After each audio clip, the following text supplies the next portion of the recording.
In this video I will talk about Octane Render, which is a render engine that we can use as a standalone product, but also we can install it as a plugin inside many different types of 3D rendering software. So what we will do in this video is download the demo version of Octane Render and install it in 3ds Max. So what we have to do first is we have to go into the Octane Render website, which is produced by Autodesk, and we can search for it on Google. So we can Google it, and once we are inside the results page, we can click on the first result, and we are now inside the Octane Render Autodesk website. So this is the main page, the home page.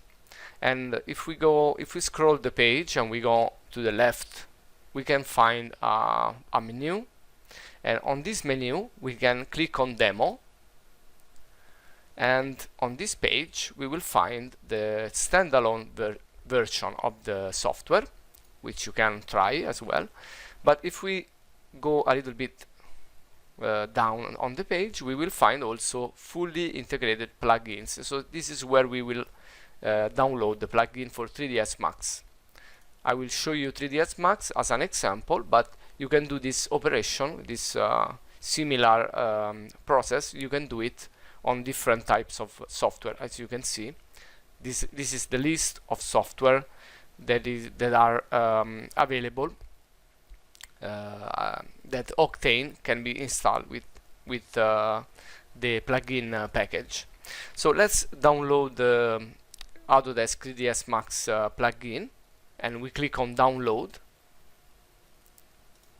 and you can save it on whatever folder or just on the download folder. So let's save it, and let's wait for the download to finish. It's very fast, as you can see.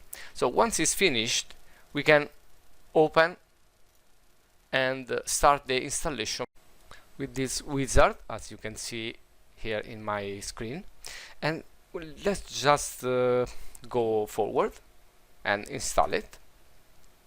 And this is pretty automatic. I mean, you don't have to manually search for a 3ds Max folder or anything else. It will just be installed in your location where you have 3ds Max installed. So everything is automatic. So you just click finish, and now the only thing we have to do left to see if it is installed or not